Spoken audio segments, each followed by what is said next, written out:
As the Revolutionary War's fifth year came to a close, the prospects for American independence never seemed so bleak. The euphoria brought on by the victory at Saratoga, New York, and the French commitment to aid America, both financially and militarily, had long since died out. American defeats to the South, at Savannah, Charleston, and Camden, only furthered the growing sense of despair. Morale was low. Mutiny lurked within Washington's ranks. Ex-American General Benedict Arnold, whose defection and treachery seemed to signal a broader problem among the population, now led British forces, raiding unchecked into the heart of Virginia. Inflation and shortages of hard money meant Congress could not even pay the soldiers defending their cause. And rumors swirled that the French, pouring what amounted to billions in current dollars into the American war effort, were having second thoughts about their involvement in what had become, for them, an expensive global conflict. At his headquarters in New York, Commander-in-Chief George Washington saw the present crisis unfold and observed, "We're at the end of our tether, and now or never, our deliverance must come."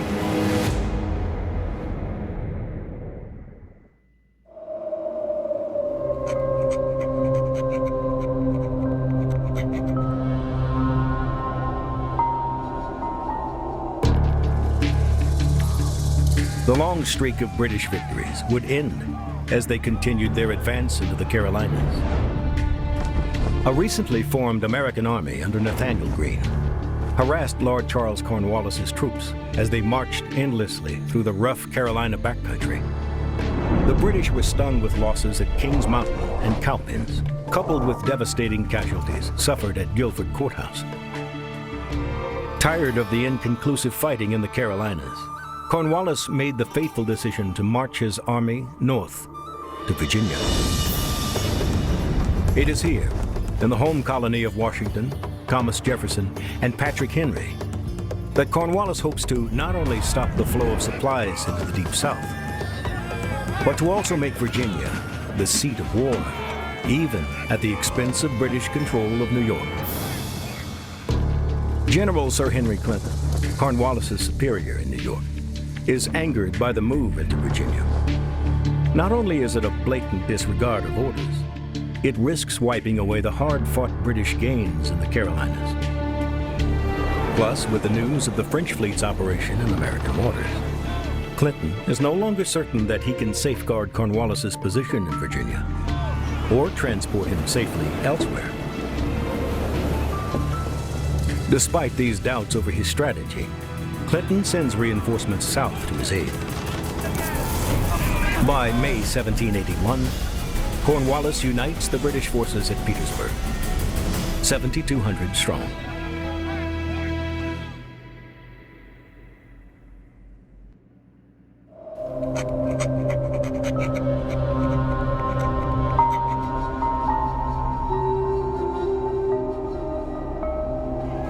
As Cornwallis moves into Virginia, George Washington and his French allies consider their options. Since the arrival of French forces in 1778, the Allies have yet to produce a significant victory. Repeated failures had created confusion and distrust amidst the Franco-American alliance. And by 1781, there's little reason to think the present campaign will yield different results. Washington believes that Clinton has made himself vulnerable by sending troops south to Cornwallis. With French military and naval cooperation, he thinks a combined Allied strike against the British stronghold in New York could end the war.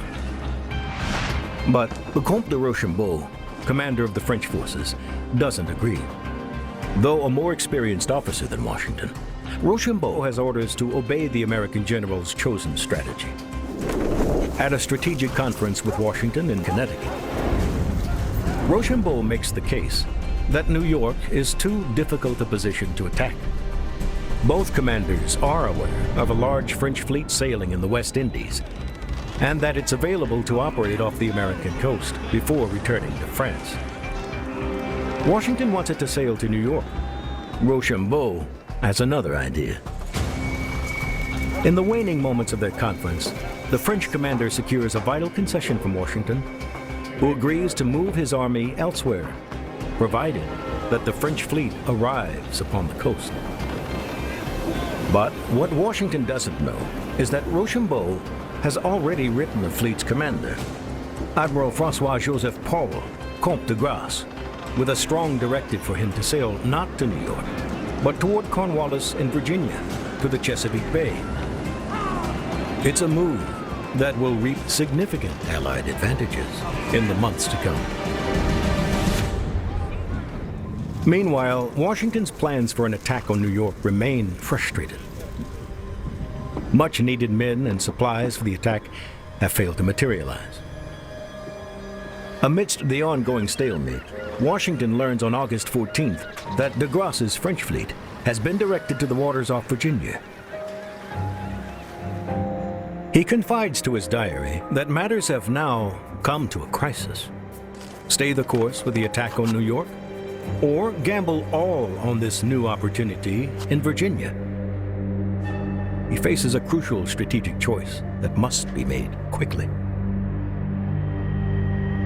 To take advantage of Cornwallis's precarious position, he must move his and Rochambeau's armies overland to Virginia and give up his aims for New York. The march south is filled with risk. Can the French fleet and the small American army in Virginia hold Cornwallis in place long enough? Will Clinton, at New York, even allow his French and American forces to move south? Despite these great concerns, Washington decides to change course. He will move south and attack Cornwallis.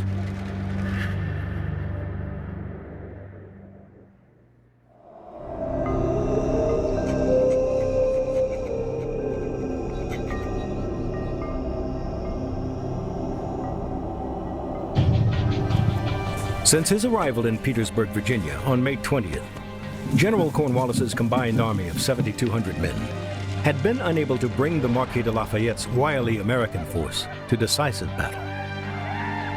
The Frenchman-turned-American general was Washington's favorite. In Virginia, he described his role as one reminiscent of the terrier baiting the bull. But his small army bought Washington needed time. As he ponders his next move, Cornwallis received a set of contradictory and confusing orders from Clinton. In one, a nervous Clinton requests reinforcements for his threatened position in New York. Then another proposing a march toward Philadelphia. And then a third ordering him to stay put in Virginia. Ultimately, the two British commanders decide that Cornwallis's army will remain along the Virginia coast. Cornwallis settles upon Yorktown as his future base. Situated atop a high bluff over the York River, Yorktown is a strong position. Deep ravines and swampy creeks limit access, and Gloucester Point controls river traffic. Cornwallis believes his position is a strong one, so long as the British Navy maintains control of the waters in and around the Chesapeake. It is this assumption that will prove disastrous for the British.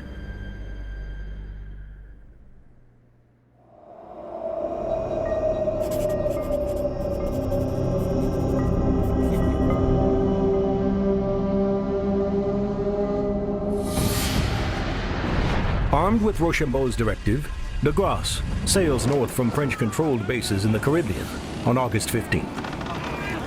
Using Virginia pilots and sailing the smuggler's route, he arrives at the Chesapeake 2 weeks later. His fleet is 29 ships of the line, 4 frigates, and 3,200 French soldiers. The British quickly realize that it will take a victory by their Royal Navy to reopen any escape by water.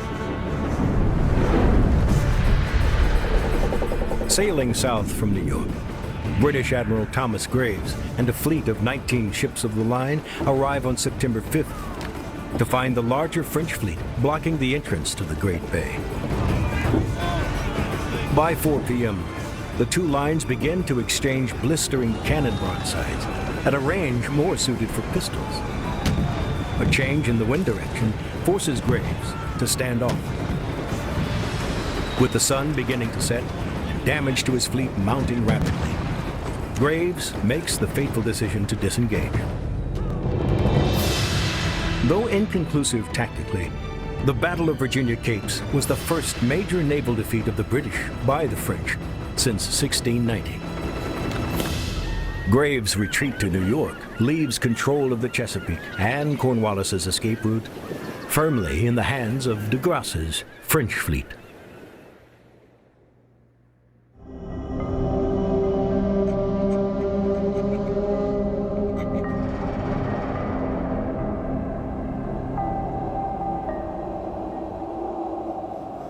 Washington is in a race for time. Not only must he reach Virginia before de Grasse's fleet departs the Chesapeake in October, he must also deceive Clinton long enough to allow the Allied force to reach Yorktown before Clinton can respond.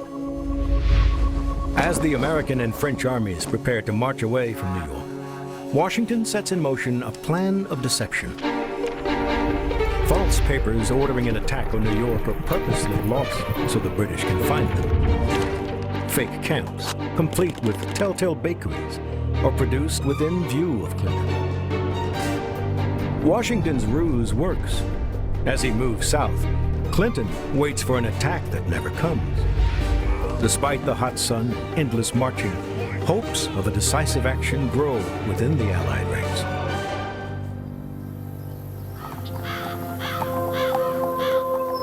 Washington rides forward to Mount Vernon, his home that he had not seen in more than 6 long years. There, he and Rochambeau refined their war plan. By September 26th, all their armies have assembled just 13 miles from Cornwallis's line. Despite the Allies' great fortune so far, Washington must act quickly to dislodge Cornwallis from around Yorktown before the French fleet retires to safer waters.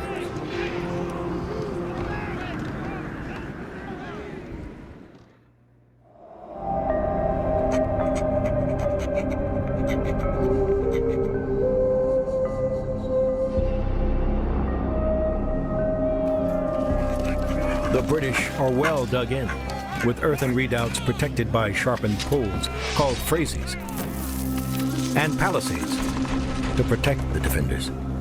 Cornwallis's artillery is arranged to harass Washington's army and keep them at bay. Reduced by sickness and wounds, Cornwallis is still able to place 5,500 veteran British and Hessians into the fortified lines, some of the best soldiers in the world. Despite these defenses, Cornwallis is soon in a perilous position. By October 3rd, the Yorktown and nearby Gloucester positions are surrounded by the growing Allied force. Augmented by the recent arrival of heavy siege guns, Washington has 18,000 French and American soldiers ready for action.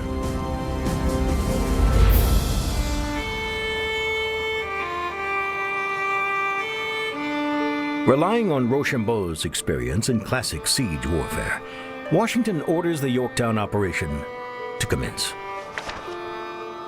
The plan is for American and French forces, in the dark of the night, to dig parallel trenches, inching ever closer until their artillery is in range to begin breaking down Cornwallis's earthen defenses.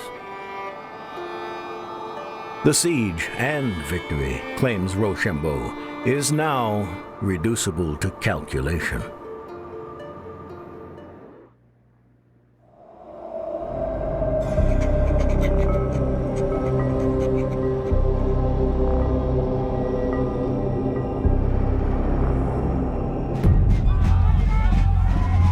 Ever since arriving at Yorktown, hundreds of French and American soldiers had been on constant rotating duty, building the massive infrastructure needed to support the planned half-mile siege line. On October 6th, Rochambeau's design is set in motion. Under the cover of a rainy night, 1,500 men fan out to begin digging along a line marked by pine boards. 2,500 men move ahead to defend them from attack. 1,000 yards from the British, this first parallel line is 10 feet wide and 4 feet deep. It will house 13 artillery batteries and 4 manned redoubts. Going exactly to plan, most of this line will be filled with troops by sunrise. General Washington is among the first to break the earth with a pickaxe, symbolically beginning the siege of Yorktown. By October 9th, all of the 73 Allied cannons, mortars, and howitzers have been hauled into battery positions along the line. General Washington fires one of the opening shots. As many as 1,700 rounds eventually crash into the unfortunate town each day.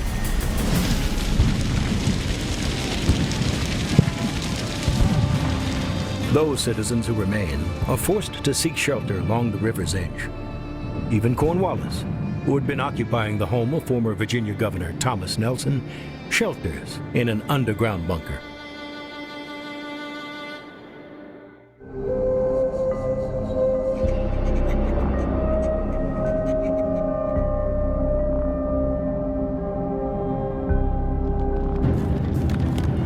Although the cannons of the Allies were relentless, more pressure was needed. Digging zigzag approach trenches, the Allies began construction of a second parallel on the night of October 11th. This second parallel is only 350 yards from the nearest British defenses, point-blank cannon range. By dawn, they had built a trench 750 yards long. As they build the second parallel line, 2 advanced British redoubts, number 9 and number 10, blocked their path to the river. The Allies will make a direct assault against these stout positions. Leading the American assault on redoubt number 10 is one of Washington's trusted aides, 24-year-old Lieutenant Colonel Alexander Hamilton. Facing the larger and tougher redoubt number 9, Count Guillaume de Dupont will lead the French assault, which includes 400 veteran grenadiers and chasseurs from the regiments Gatinois and Dupont. As night falls on October 14th, the French unleash a diversionary raid on the Fusiliers Redoubt at the far end of the British line. The combined assault begins at 7 p.m. Hamilton leads his 400-man force toward redoubt number 10, illuminated by signal rockets. They must cross a quarter-mile of open ground as fast as they can. Lieutenant Colonel John Lawrence leads 80 Americans around the back of the redoubt, while the remainder make a frontal assault. British grape shot and shells fail to slow the Americans. After a few minutes of hand-to-hand combat, they take redoubt number 10. The French have a tougher time with redoubt number 9 and face intensive musket fire. But after a savage, close-range fight, the French overwhelmed the British and Hessian defenders. At a cost of 24 men killed and nearly 100 wounded, Cornwallis is now trapped at Yorktown, and he has few options. His attempt to slow the Allied bombardment with a sortie of 350 light infantry and grenadiers yields no lasting results. A desperate attempt to flee the lines across the river fails due to lack of boats and terrible weather. Surrounded by a sick and hungry army, the smashed houses of Yorktown, and the rising stench of hundreds of dead and rotting horses, Cornwallis decides to seek the unthinkable: the surrender of his forces to the French and Americans.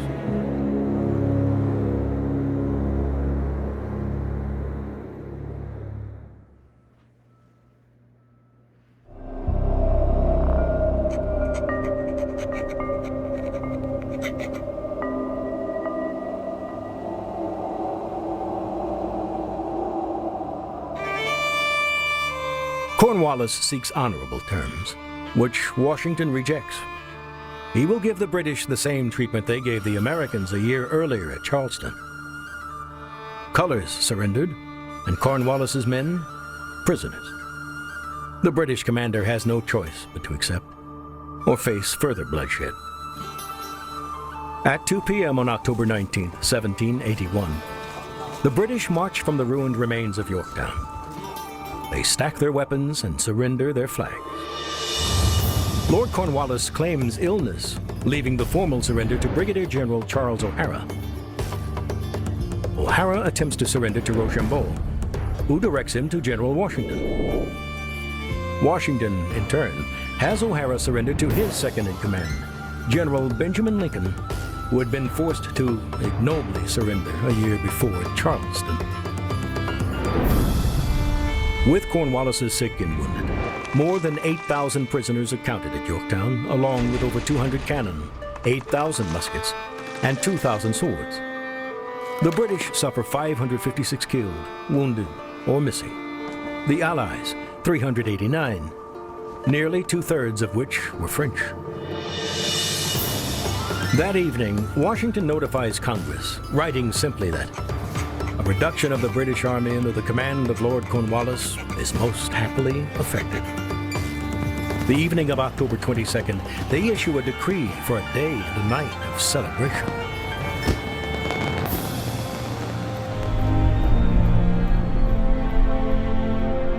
When Lord North, the British Prime Minister, learns of the defeat a month later, he blurts, "Oh God, it is all over." And while King George III continues to ask for further military actions, the war is essentially over. The defeat at Yorktown and the mounting costs of the war saps British public support for continued action. In April 1782, the British Parliament seeks out the American ministry in France to begin negotiations. 18 months later, the Treaty of Paris is ratified by Congress, bringing about the end of America's war for independence and the beginning of a new nation. With the war over, General Washington shocked the world in December 1783 by resigning his commission as Commander-in-Chief. Walking away from such a powerful position prompted King George III to call him the greatest character of his age. But his retirement from public service would be short-lived. By 1787, he was elected president of the Constitutional Convention in Philadelphia. 2 years later, he would become the first president of the United States.